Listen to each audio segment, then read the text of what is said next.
Discussion for the day is on global experiences, local challenges and regulatory environment. Roadmap of India's conventional power plant industry. This session will be followed by question and answers.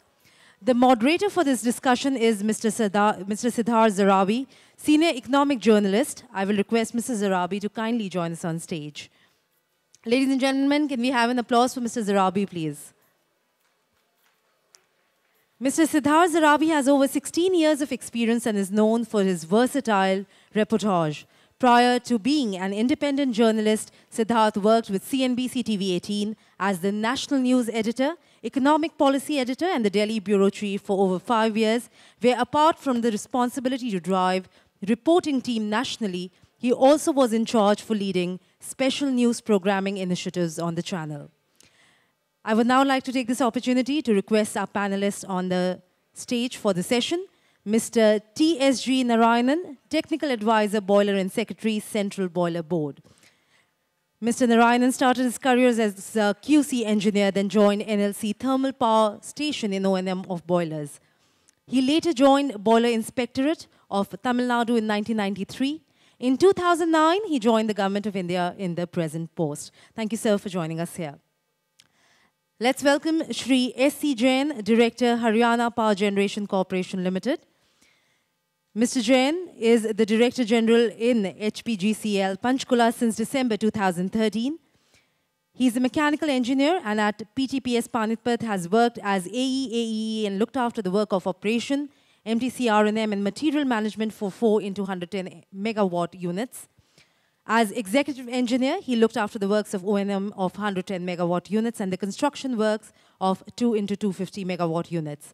As superintendent engineering, looked after O&M and material management works of 110 megawatts and 300 megawatt units.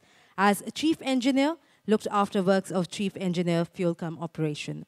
Thank you very much, sir, for joining us here. Please put your hands together for Shri K.K. Shah, additional chief engineer, project and planning, Gujarat State Electricity Corporation, our next panelist. Mr. K.K. Sharma, CEO, NTPC SAIL Power Company Private Limited and Executive Director Operations, NTPC. Mr. Sharma has 39 years of diverse experience in operations and establishing of large thermal power, hydro and coal mining projects as a professional manager, strategic planner and a business leader. He successfully led several strategic initiatives starting from feasibility evaluation to execution of projects. Thank you, sir, for being here with us. And of course, let's put a hand together for Dr. Stepkin, Chairman of the Board of Management, TÜV AG.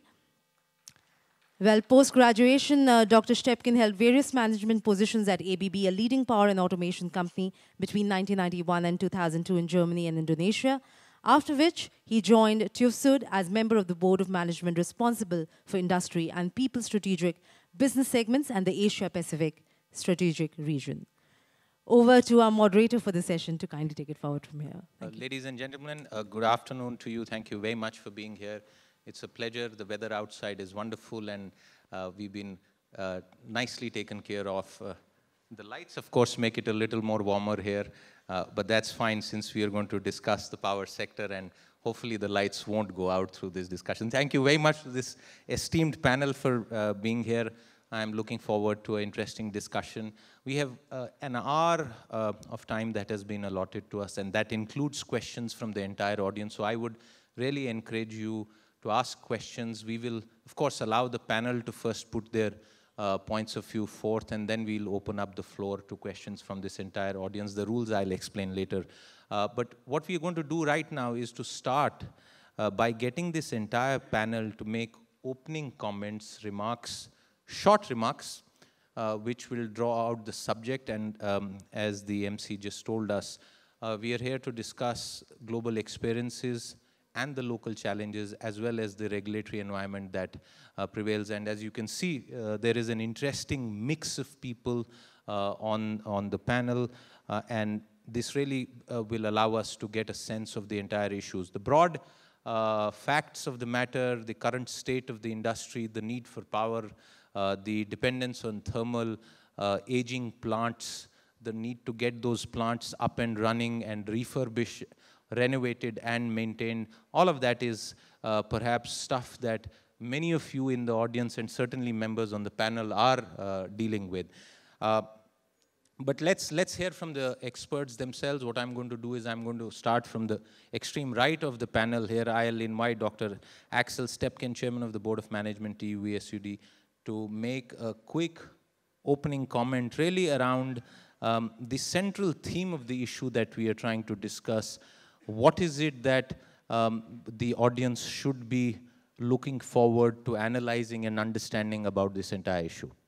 Yeah, thank you, Sid, to give me the opportunity. And when I look around in this esteemed panel, I'm certainly not that expert on really deep Indian concerns and questions. Yeah? But what I can contribute probably to this panel is a kind of global view on this whole topic. And when we look at our topic today, we talk about the challenges of coal-fired power stations and what can be done in India. And when I compare that to the challenges of all operators all over the world in terms of coal-fired power stations, I think we find two, let's say, challenges which everybody shares in the world. Number one is there's definitely a finite supply of coal. So at the end of the day, there will be a point of time, nobody knows exactly when it will be, but there will be an end of the supply of coal. And as coal today makes already 40% of the share of all power generation worldwide,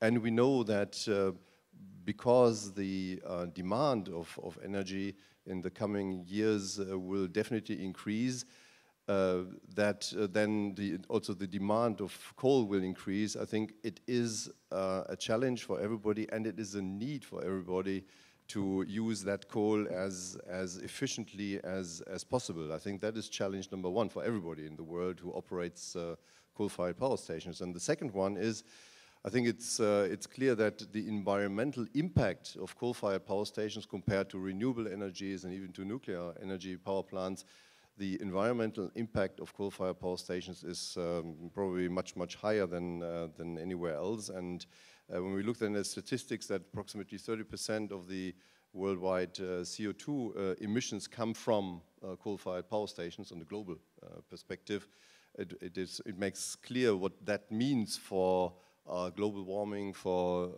the global challenges in this field. And as in India now, coal-fired power stations contribute 75% to the total power generation, then it becomes clear that especially India obviously has to do with these two challenges. Right. And here we come now to the main topic of this conference today is how to improve efficiency. What can we do and must we do to improve efficiency and let's say, find solutions to prolong lifetime of existing coal-fired power stations, because obviously we cannot build only new ones. We have to prolong the lifetimes, and I think this is what we will talk about in this panel, right, which is one of the main subjects here. Thank you very much. So key points here. One, we will run out of coal just like we are supposed to be running out of petroleum at some point of time. And till we run out and find alternative sources of energy, which will also happen, what do we do to ensure that we use this coal more sustainably? That's the point that he made about the environmental impact and the burden, as well as how do we make our existing plants more efficient to be able to draw out more energy from the same amount of coal, whose prices are also going to go up, and that's also one of the key points. On that note, I will now turn to Mr. K.K. Sharma. He is just about very shortly to take over a very crucial responsibility in the largest thermal power generator in this country, the largest power generator in any case, and perhaps completely dependent only on thermal power, to ask him for his opening comment on the general theme in terms of the subject at hand. Mr. Sharma, over to you. Thank you. Our sector is passing through very typical redefining stage. We have a 250,000 megawatt capacity as on date. We have a peak load of around 140,000. So there is a gap on daily basis of 110,000 megawatt. Another aspect is that the future capacity which are coming is we have a lot of thrust on the renewables, where solar, wind, and hydro is supposed to get momentum. And as far as coal is concerned, as far we foresee the coal is going to be a sustained kind of energy requirement for the future to come. So we have to find out ways and means to operate coal plants as efficiently as possible and maintain the environmental aspect.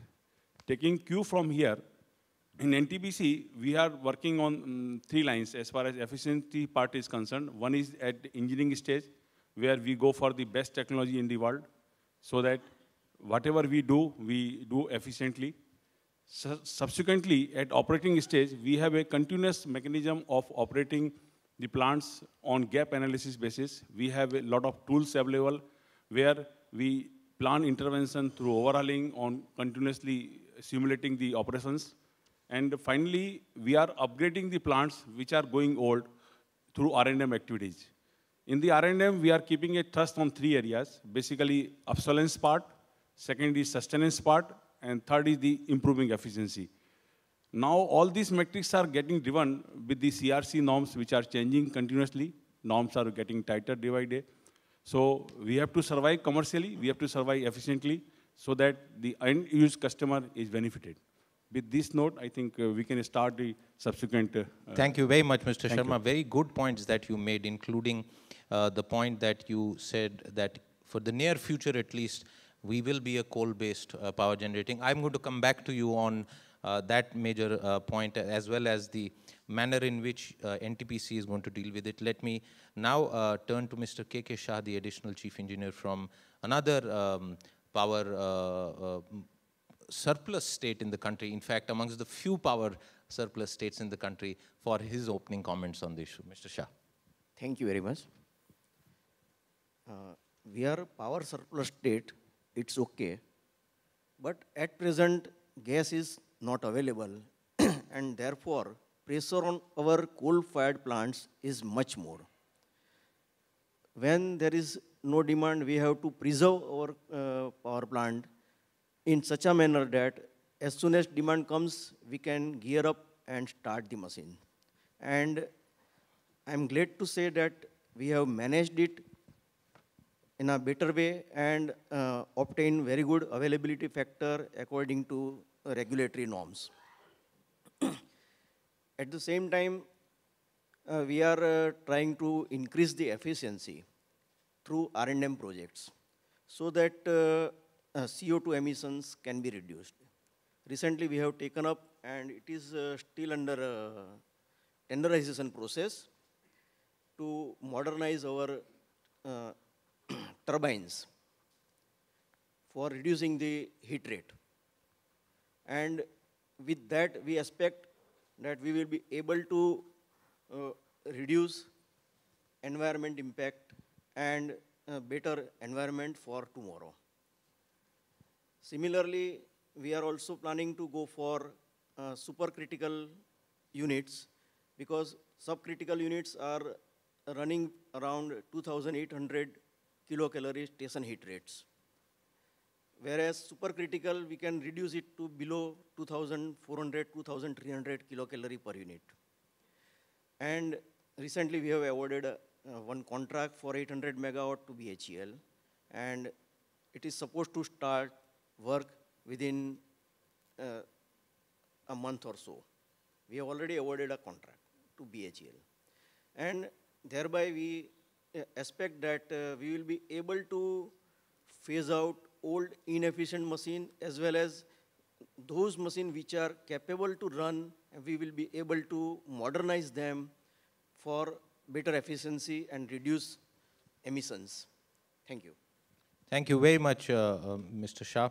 Again, one of the points from what you made, the continuing story about gas shortages and how that is linking into the overall power sector. Sometimes we look at things in isolation. We look at gas and gas availability and gas pricing as one separate matter. And Mr. Shah, as we all know, it's clear. It's an interconnected matter. Inefficiencies in the regulatory environment there are leading to further inefficiencies down the line. But we'll come back to this subject, including perhaps to get to know from from our experts here and involve the audience in the overall cost that will be involved in this entire efficiency exercise and whether that is the way to go forward.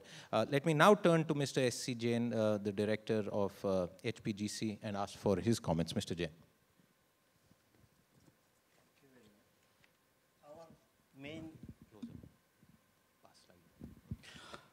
Our main issues, particularly at Haryana, is the non-scheduling of the old units. We are getting not scheduled old units, particularly due to the higher cost of generation.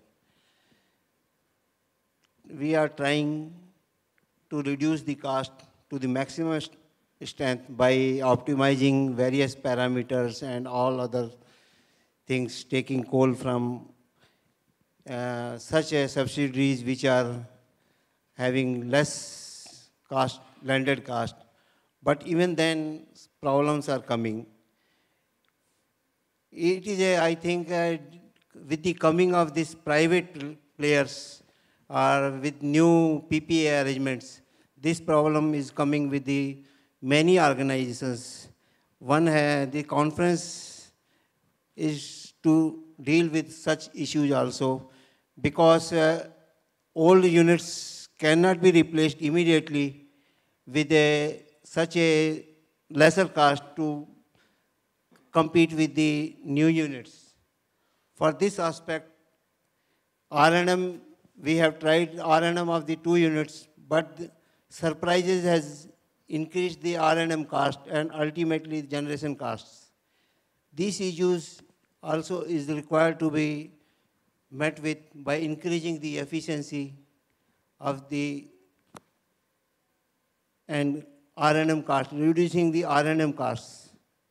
Similarly, coal issues are also coming in large way for the new units as well as the existing units. Some existing units in the country are closed due to non-availability of the coal. Quality of the coal. What we are getting the coal is of a different quality. What we are paying is of a very high rates.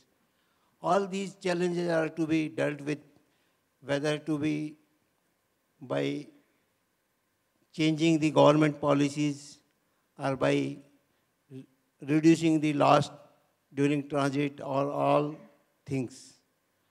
I think conference should look into this. Thank you very much. Let's now go over to Mr. Narayanan, and before I do that, a couple of points. You touched upon both availability as well as the quality, which is of course an endemic issue, and also about the surprises that R&M job throws up and how perhaps that is one aspect that needs to be looked at critically. The conference is therefore, and we have Dr. Stepnell here also, we will come back to that subject. But to you, Mr. Narayanan, you heard all the panelists, and the last speaker always has the benefit of being able to recap and talk about whatever else has been left out. So with that expectation, I ask you for your opening comments. Thank you.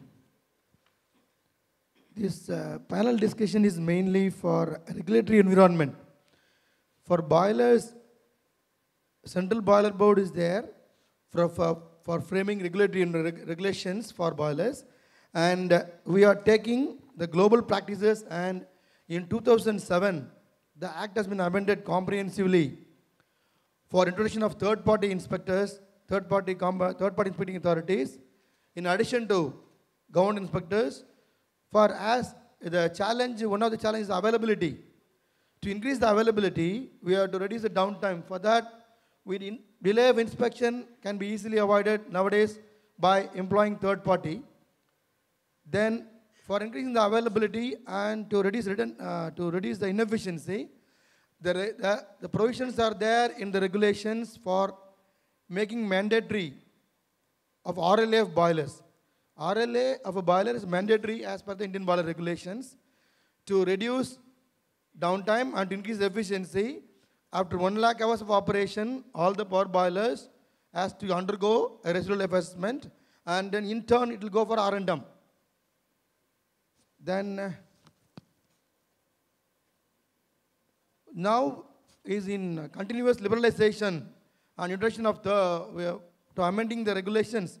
We introduced RLA for waste heat boilers also. Hitherto, waste heat boilers have not undergone any RLA, and we are going to introduce, and we are in the process of introduction of regulations and procedure for estimating the remaining life assessment of the waste heat boilers also.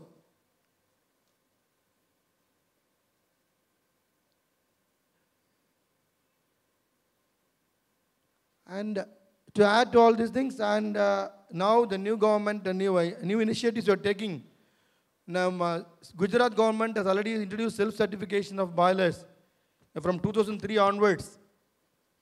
Those who can, in the same way, we have all asked state governments to explore the possibility of, because the state governments can, it is a concurrent list. Central Boilers Act comes in concurrent list.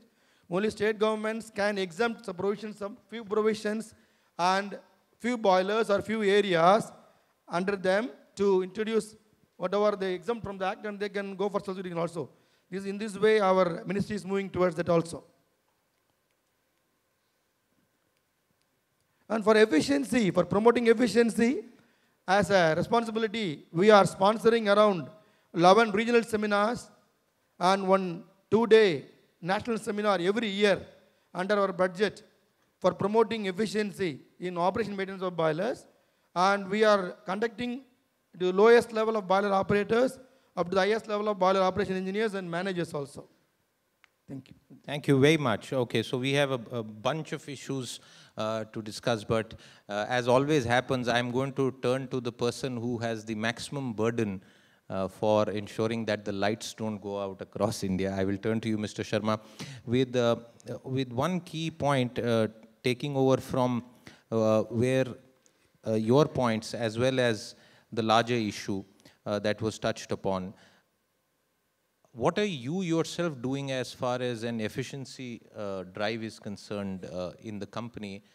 And to add to that question, it is obvious that the cost of a new plant, there are numbers that are out in the public domain.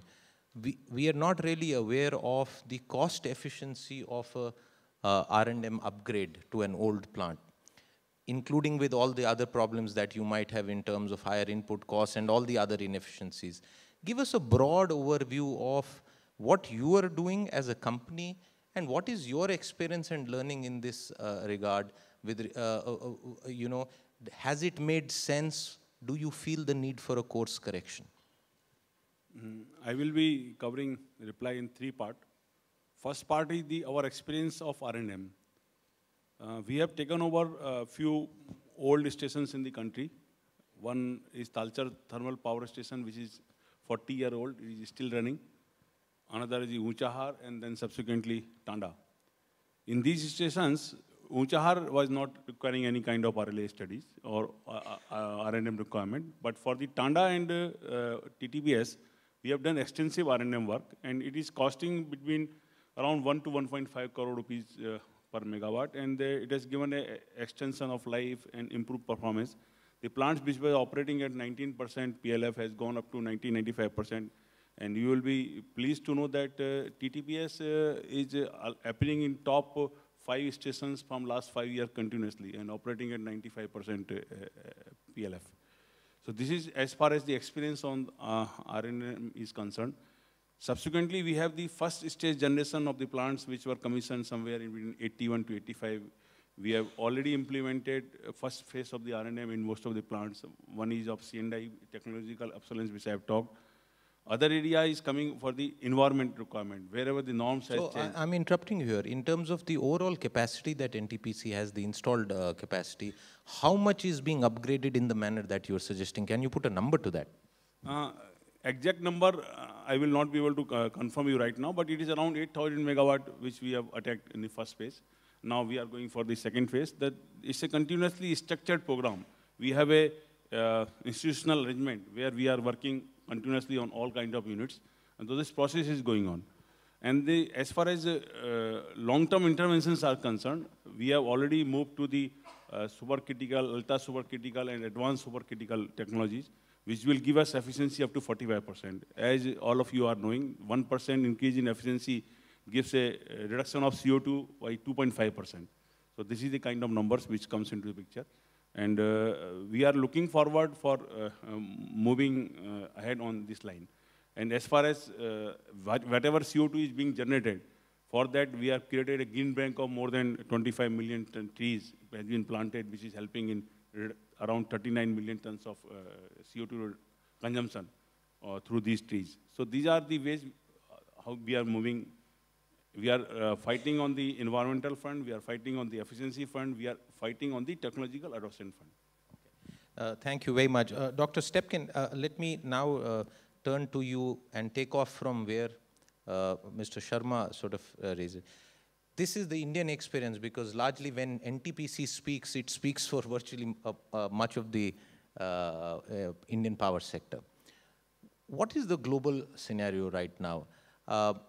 From your experience, from your standpoint, and the experience that you have had, when you look at the global experience, which hopefully you will be able to touch upon briefly, but more importantly, given that experience and the learnings there, what is it that you feel the Indian power sector really needs to do as far as this one particular aspect is concerned? I think what is our experience is that those power station operators whom we worked together with, who were most successful in these R&M projects, took a kind of holistic approach. So we started, I would not say from scratch, because there's a lot of experience obviously in these operating companies, but the experts of the operators companies and our experts sat together and went through the whole process. So they did condition assessments, energy audits, they did structural safety assessments, and everything from A to Z. By the way, on this stand over there, you can read a lot of these services. And then the combination of the particular experience in the respective power station and, let's say, the more overall experience from many power producers, this combination gave then a good basis to give recommendations what actually has to be done. But because at the end of the day, it's always a matter of money. Yeah? I mean, you talked a lot about cost. And if the measures are not viable, then it doesn't make sense. And we don't do the measures just for the sake of the measures. And I think this particular experience, there's a share of experience of the local operators and, let's say, our experts who have had experiences over many decades with numerous numbers of operators all over the world. I think this combination is a key to make these measures successful. And I can only agree to what was said previously. Each and every power station has its own, let's say, circumstances. But so while each and every power station has its own unique set of circumstances, that's absolute truth. Are the concerns that you heard from the panel here, the concerns of the Indian operators, the Indian situation, so to say, is it very different from elsewhere in the globe, or is it similar? Do you see a similar mix of problems, including pricing of input, with the input fuel, availability issues, quality issues, regulatory issues there, along with so many other issues? Is this a unique mix? And therefore, and what I was really hoping that if you could throw some light upon, do the Indian operators need to look at the situation differently, find their own solutions, or is there enough global learning that they can download? I think it's not black and white, it's a mixture, for sure. And physics is physics, number one, and economics is economics, everywhere in the world. And that's not different in India from anywhere else in the world. Why should that be different? Okay. Yeah, maybe let's say the conditions of some of the power plants in India are very much different from other parts of the world. But at the end of the day, the boilers have also in India come from international global companies. The generators, the turbines, I mean, the equipment you have there is the same equipment as everywhere in the world. Maybe the mixture is a different one. Right, and perhaps the only thing that may be quite vastly different is the fact that different regulatory environments across the globe have committed themselves to different levels of, let's say, different emission standards. And India has a different take on that. China has a different take. Exactly. Europe has a different take. That influences, obviously, economics. That economics and perhaps local development, but we'll come back to that issue in a different manner. Did you want to come in on that issue, Mr. Jain? Oh, okay, please. Actually, this RNM, closer. If we look into the RNM, we have gone for the 2 units RNM at Panipat thermal power, 110 megawatt units. 1 unit is approximately, we have gone for around 10 years back, and another unit approximately 5-6 years back. But both are not being operated due to the higher generation cost. In fact... no, explain that. I'm sorry I'm interrupting you. Explain that to us, because what you are saying is that after a renovation program, the cost of generation works out to be much higher, and therefore we are not getting schedule of these units. Are you saying that the R&M project has therefore failed? The R&M projects for these units, I think, have failed because of higher cost of R&M. Okay, I see Mr. Narayanan wanting to come in on that. Please go ahead. I beg to differ. R&M definitely has to increase efficiency. In efficiency part, maybe cost part, maybe cost viability. If for a same capacity, if previous, definitely before R&M, after R&M, definitely efficiency will improve and availability will improve. And no, go ahead. In my opinion, I will come to you. I'll come to you. This is not the problem. Particularly, when we go for the R&M, actual efficiency, whether it increases whenever we have gone for the R&M, and after R&M, whether actual efficiency, whether actual generation cost, have we achieved what we have thought, particularly in older units, which are more than 20 to 25 years. When we go for the R&M, when we have thought for the R&M, it was a 1 or 2 crore per megawatt expenditure, 1 to 1.5 crore. But actually, when R&M has gone down, it was gone to 2.5 and 3. Ultimately, such problems increases the cost. R&M is done only to reduce downtime, sir.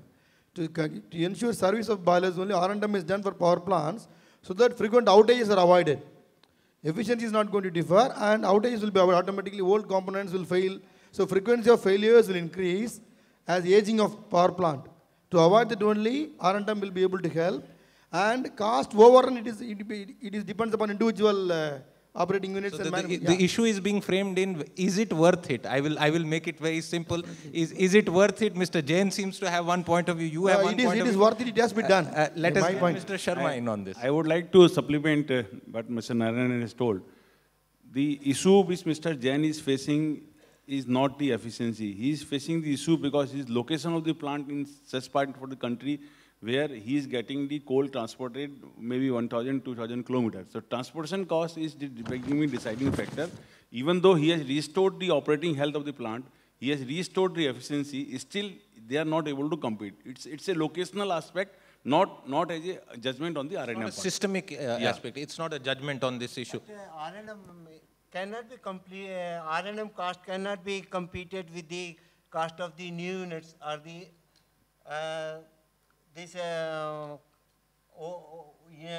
supercritical units.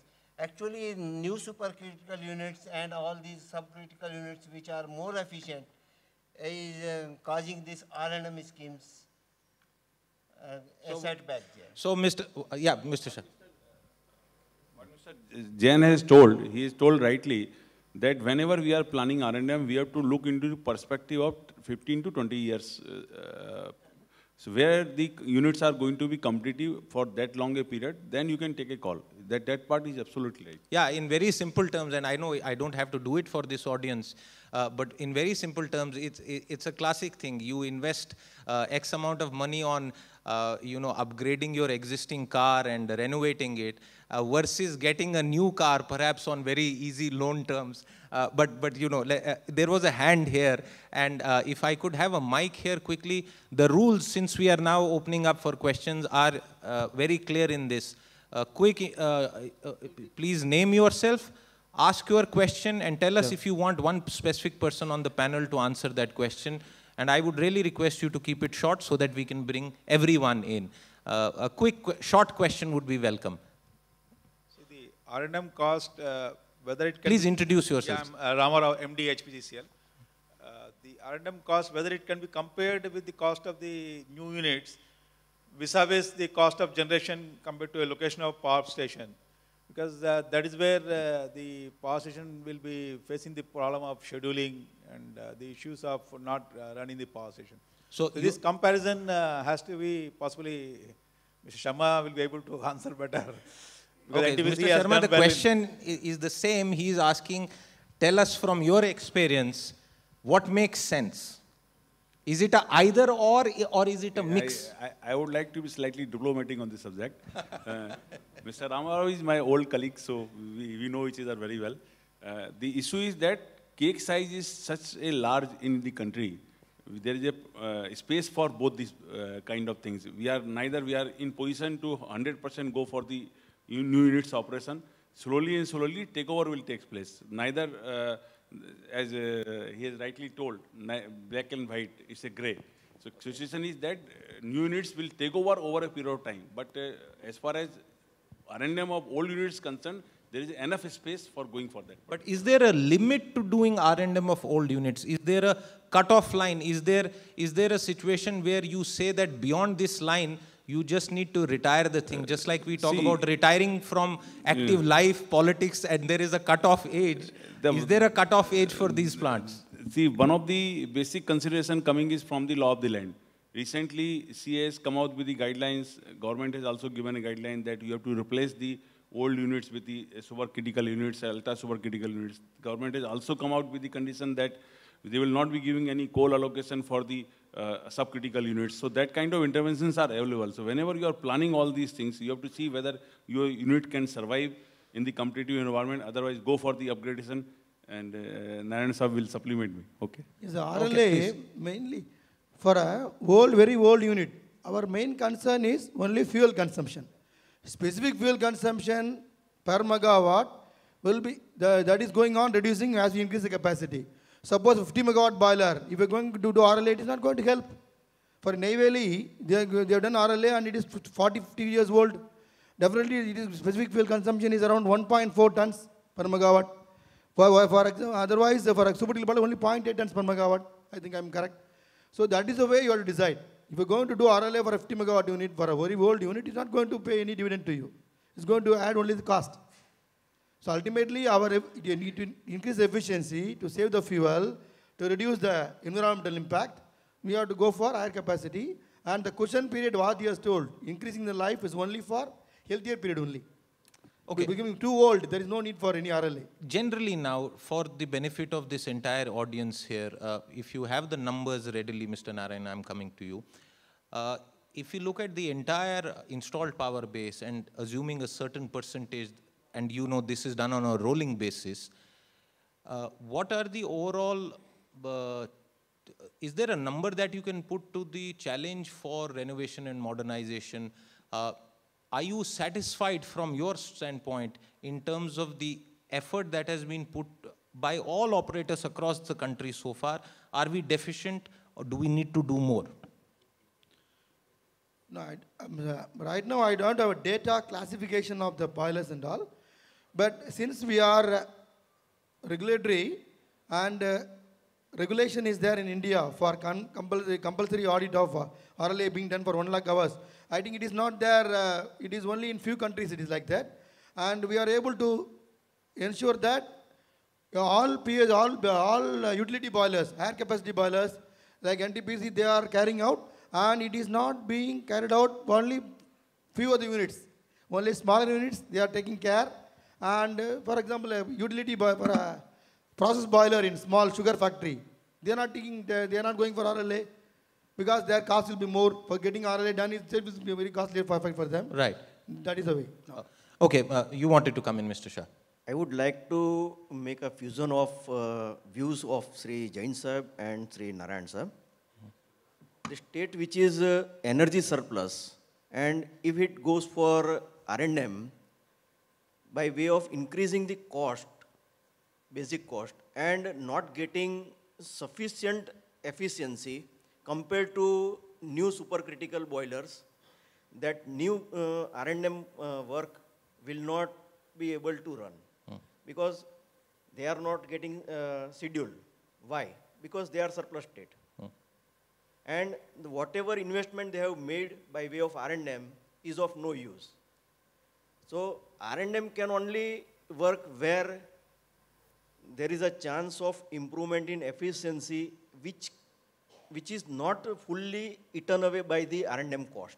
Which is a reasonable cost attached to it. Another thing, if it is a deficit state and machine is not running continuously, that is not a sustainable generation, then it is worth to go for R&M to have a sustainable generation.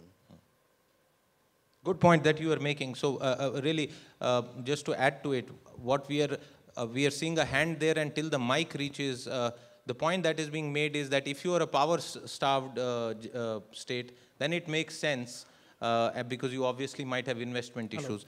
Okay, please introduce yourself very quickly and ask your question, sir.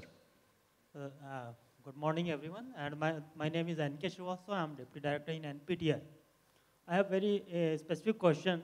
One side, our Honorable Mr. Director Sahab is telling that they are not getting the schedule for 2 units at Panipat.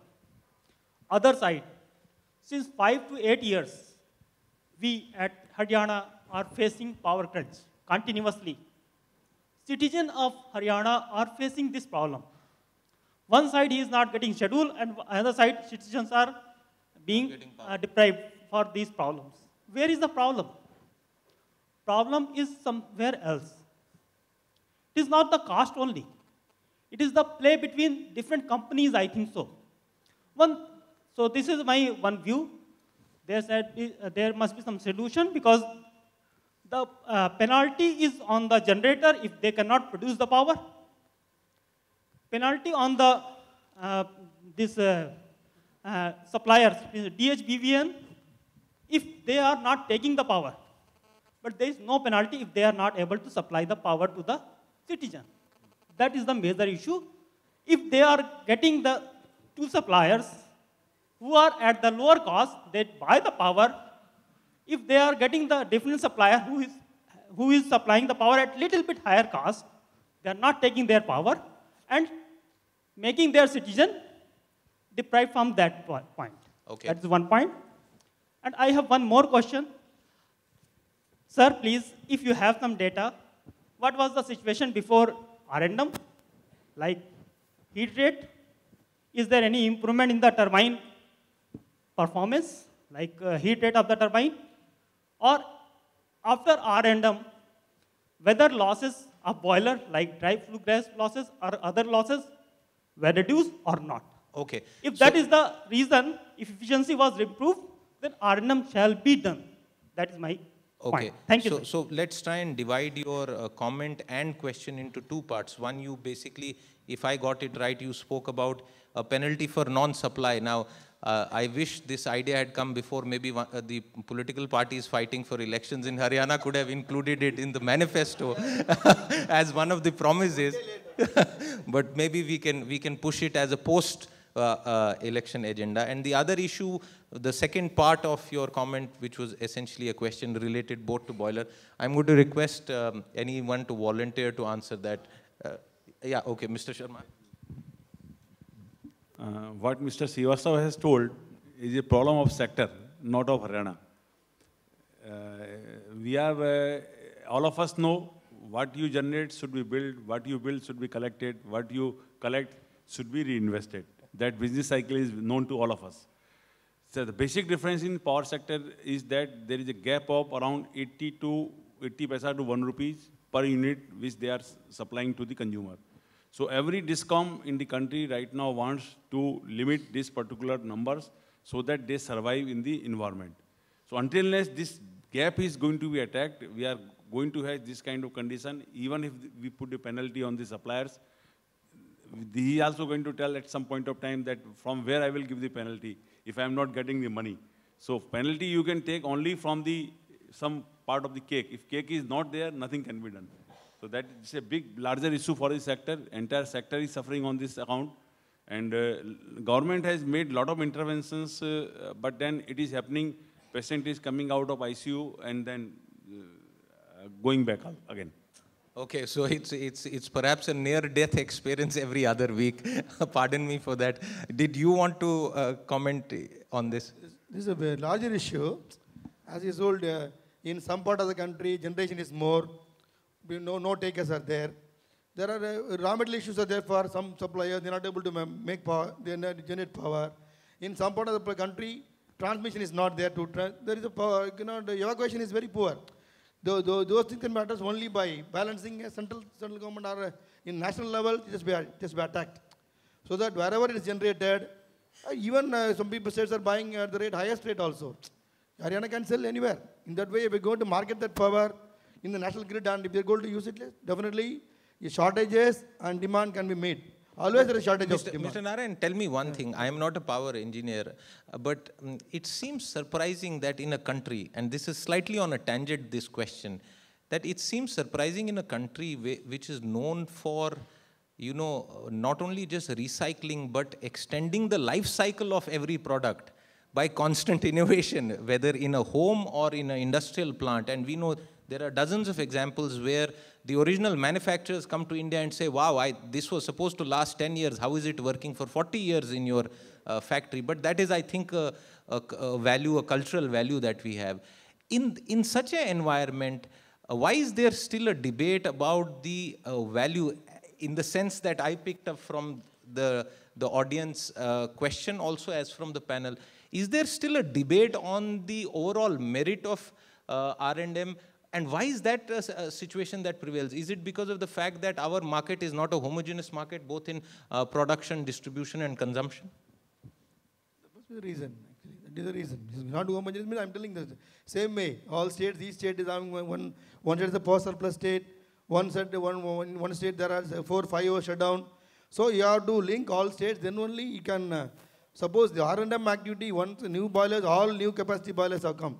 Suppose if you are going to use all the air capacity boilers, all supercritical boilers in India for all power generation, then there is no need for another 10 years. As long as new technology comes, the gap between new technology and old technology will be taken care by RLA. That is the base fundamental thing. Okay. Dr. Stepnell, you've been listening to the debate on this entire issue, and therefore I'm going to sort of revisit a point that you made earlier. Given the interesting mix of situations that we have, individual factors, location issues, input costs, and a whole lot of this, how would you tell this assembled audience, is there one nice formula or step 1, 2, 3 that you would recommend from your global experience for overall performance efficiency? Is there a path that the Indian power sector could follow and should follow?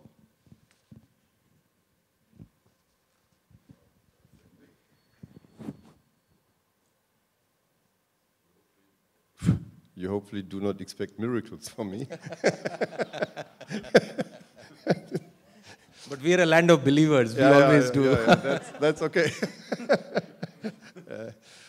No, there is not that formula. I think I can only, also following this discussion, which is, I think, very specific, I must say. Following this discussion, I come back to what I said at the beginning. I think our experience is that when you start with an R&M project and you have already, so to say, the solution in mind, because you say, okay, I need to upgrade my turbine or upgrade my boiler, whatever, I think that's the wrong way. I think we have to look at the total system and then go through the total system and see the opportunities of the total system, and not, let's say, take one piece. And the discussion do I, let's say, buy a new supercritical boiler or do I upgrade the old one? I think, yeah, this, let's say, is one piece of the whole value chain.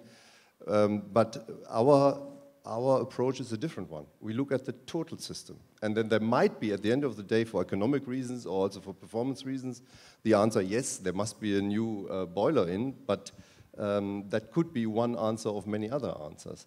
And this is also why I found this discussion very interesting, that obviously there are experiences that RMM did not succeed in a specific case. That is also why I said before, each power station has its own challenges.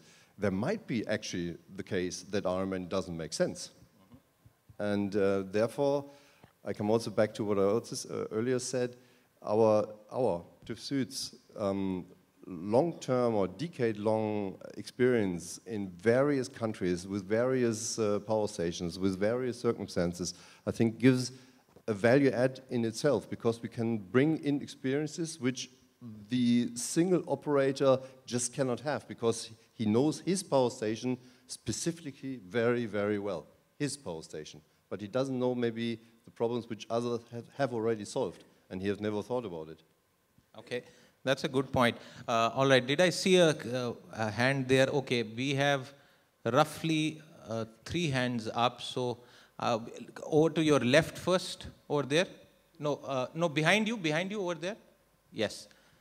Quick, short question, please. We are going to run out of time. I want to take all questions. If you could just do a short question. Yes, I'm Yogesh Bahadur, and I'm a power consultant. I'm looking mainly at the overseas markets. So I have a question for Dr. Stefan.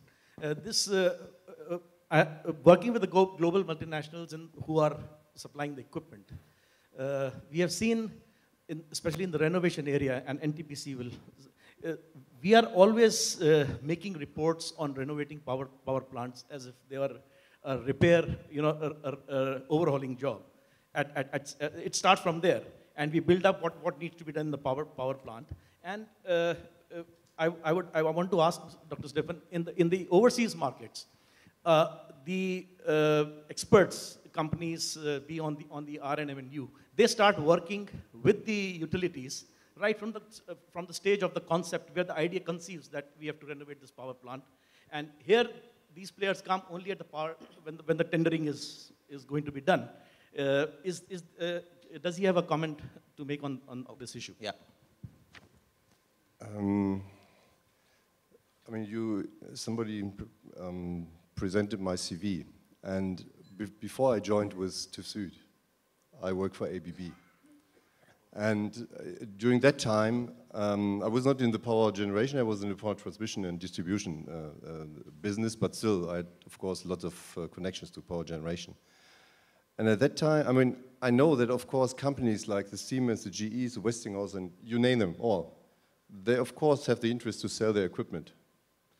But my experience with talks with customers, also potential customers, is that it is, at the end of the day, it's a matter of what the operator really wants. Does he want a new boiler or new equipment, or does he also rely on the opportunities of R&M? And as, let's say, the former ABB guy, of course, I had such a long list of arguments why it's better to buy new equipment. Now I'm in the service industry and or consultant, as you said. Of course, I have such a long list to convince people that it's better to start at least with R&M and use all opportunities to do what can be done by this. It's I would not say it's a religion, but at the end of the day, it comes back to the economic question. Does R&M, or the result of my RMN measurements, does this result bring the economic effect which I want to have for my facility? Sometimes it might be necessary to buy new equipment, sometimes it is not. And yeah, this is the case-by-case situation, as I several times mentioned. Yeah, it's certainly a case-by-case situation, and certainly like state like Gujarat just told us about. I saw another hand there. Okay, quickly the mic there, if you could move faster, please. I am K.D. Yadav from NTPC Dadri. I want to put one question, whether there can be any regulation for scrapping power stations based on life and size of the power station.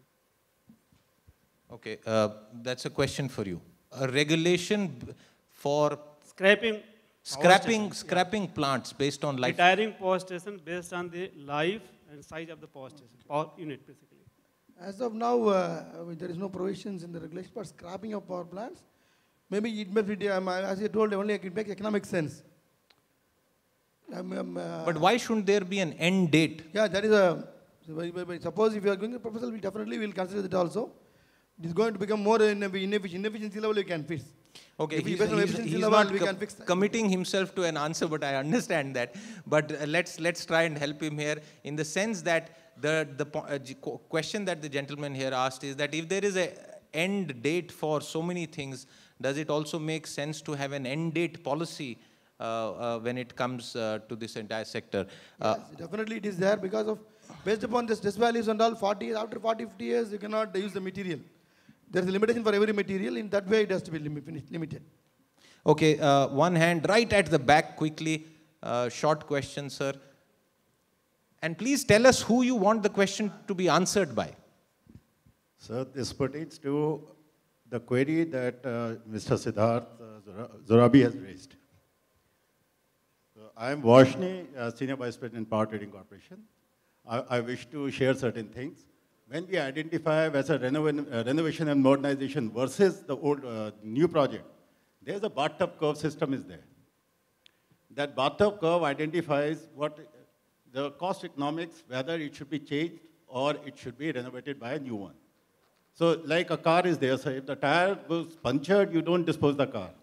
You get the puncture repaired. Suppose within a short span, 3 punctures are there, 4 punctures are, you feel it is better to change the tire in the tube, but you don't dispose the car. So similar is the way in the power sector, there are multitude of activities are there where it becomes very difficult to work out. So the only thing is the bathtub curve identifies the feasibility. If there is a more expenditure of more than 40% is there, that means it is high time you should replace the entire thing.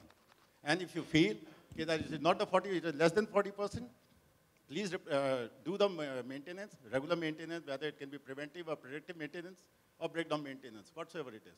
Okay. But once it is more than that, then yet it calls for the discussion and then you can take a decision whether it should be removed or not. Thank you very much for sharing a threshold level. 40% brings more sense to the debate. I had seen another hand there, right. Okay, now in this part, the gentleman here, and then we'll go around this area quickly.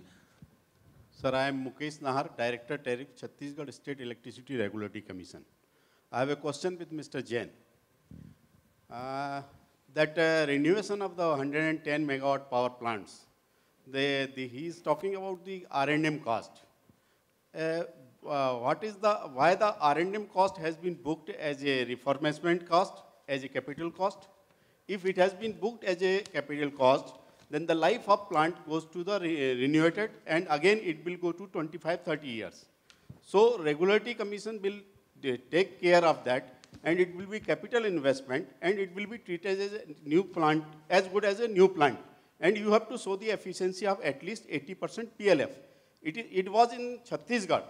There was 4 plants of 120 megawatt power plants, and they were renovated at the cost of 350 crore rupees before 6-7 years, and they are still generating near about 80% PLF, and the cost of generation is coming to 2 rupees 60 paise. And how the power plant of 110 megawatt goes to so much high? Okay, Mr. Jain. Okay. Actually, with the renovation, fixed cost increases, but the variable cost is not going down as it should have been. Total cost of the generation is not matching with the present cost of the tariff available in the market. So far as this renovation is concerned, if it is near the pit head plants, then renovation may be successful because total cost of generation remains more or less within limits. But if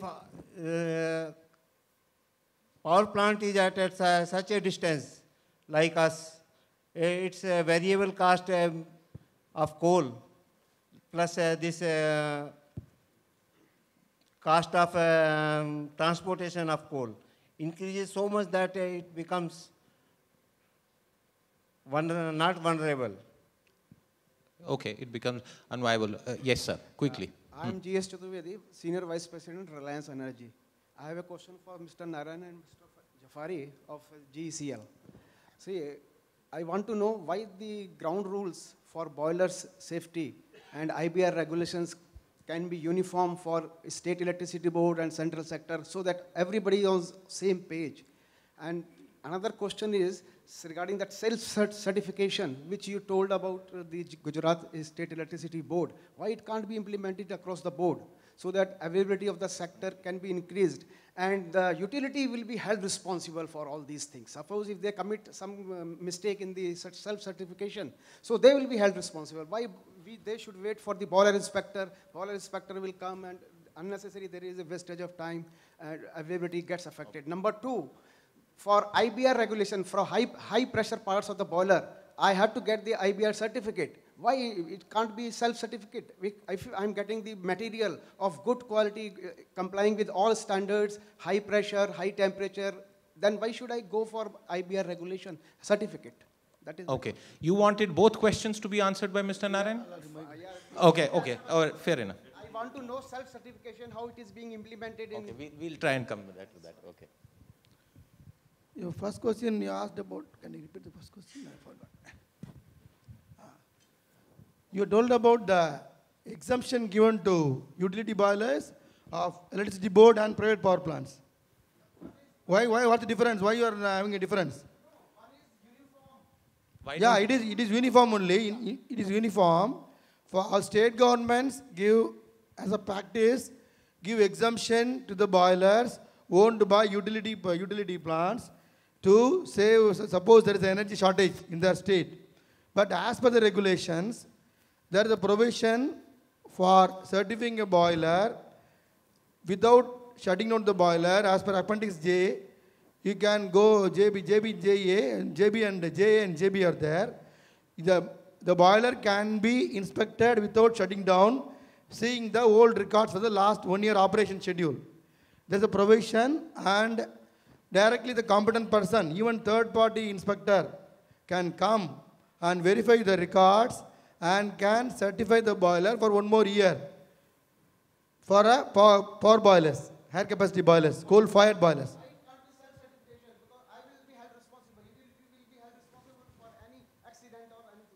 Of course, self-certification there is no provision in the Act as of now, and I will tell the global practice.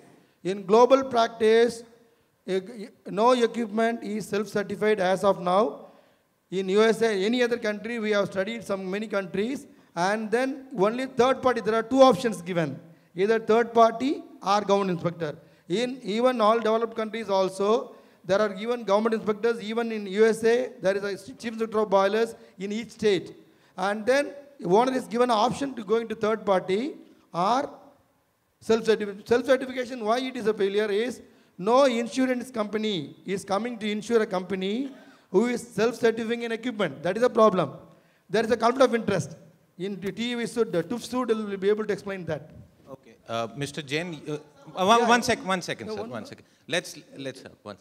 You wanted to respond to, okay, do you want to quickly add to this debate, and we'll try and close it here.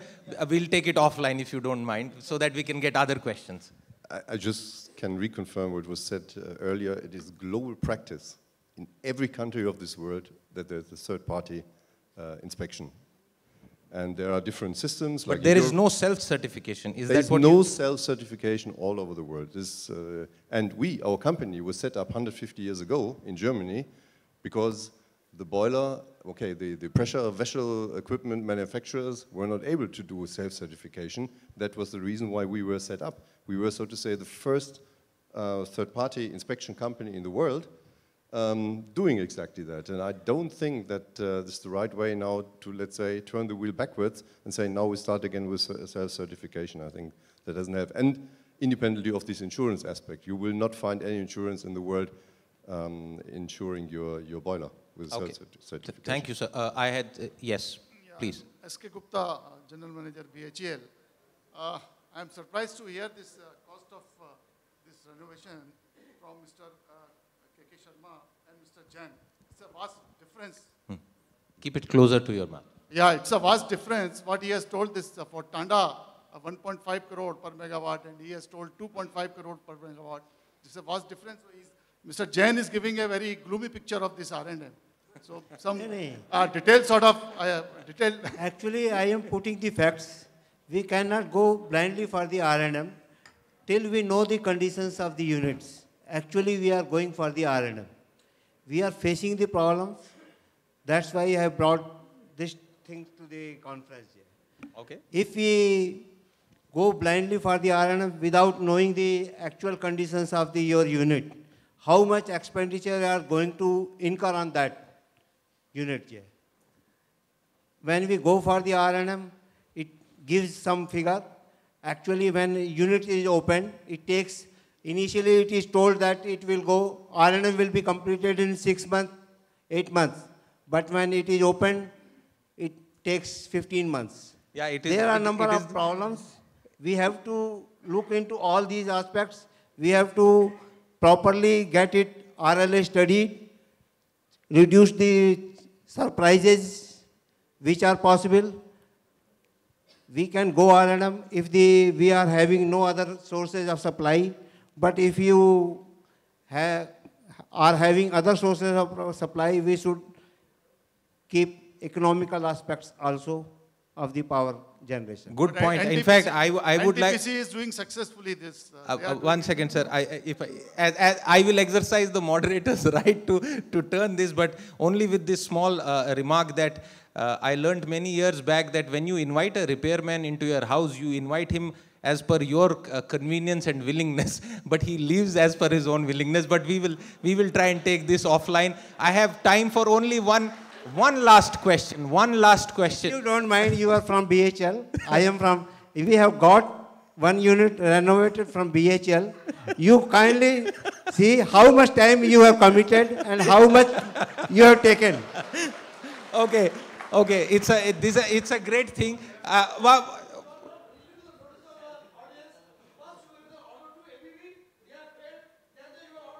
ABB is different unit. It was the first unit which we have got completely renovated from the BHL. Okay. Don't mix two units. Okay. So again, moderators' rules here. We are not making this a personal debate. Mr. Narayanan, you don't want to comment on this. No. Basically, for RLA, any RLA study, we have to based upon the history. Generally, history of failures. Each power plant will have a history of all equipments. Based upon the history only, which are the parts already has failed many number of times. Right. In that way only you have to, basic you have to study the history before going for any RLA. So no size fits all, no size fits all. And I must tell you, again, to sort of lighten up the mood here, very recently I discovered shoes of the size 15. And I honestly had never seen them in my life. So, you know, there are different situations for different things. And one thing very interesting, every patient doesn't get a heart bypass. Every person doesn't get it or needs it. Okay, well, you know, I think I'm going to close this because we are going to run out of time. We should not stand between you and your lunch. But thank you very much to the entire audience, first for being very involved in this discussion. I thank you for your involvement and interest, and hopefully it's been worth your time. I thank the entire panel for taking all the questions and making these comments. Thank you very much for having been here. Handing it over back to the MC now. Thank you very much. Well, with the amount of laughs that we saw and the interaction, I'm sure the session proved to be pretty fruitful. Let's have a loud round of applause for our moderator who maneuvered the session pretty well. Thank you very much, sir. May I request Mr. Niranjan Nadkarni to kindly join us on stage to hand over a memento, a token of appreciation to all our esteemed panelists who made this entire panel a very, very interesting one. Beginning right here with our moderator, Mr. Siddharth Zarabi. Okay, sir, the order is your preference to all the panelists right here on stage.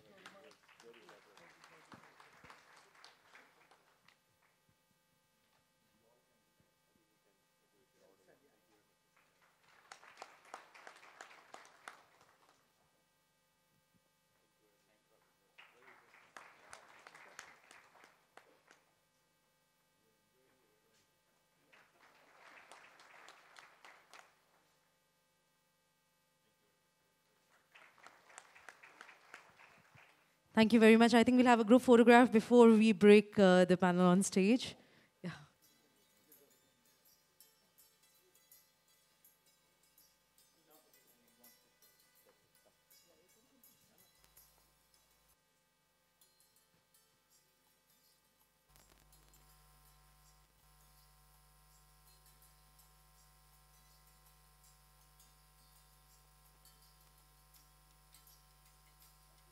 Thank you very much once again. And for our audience and, of course, for all the panelists, the lunch is now served. 2:15 is the time we expect you back, because that is the time we start with our technical sessions, in which we have 3 experts who will be making their presentation. So thank you very much, and we will see you at the other side of lunch. Thank you.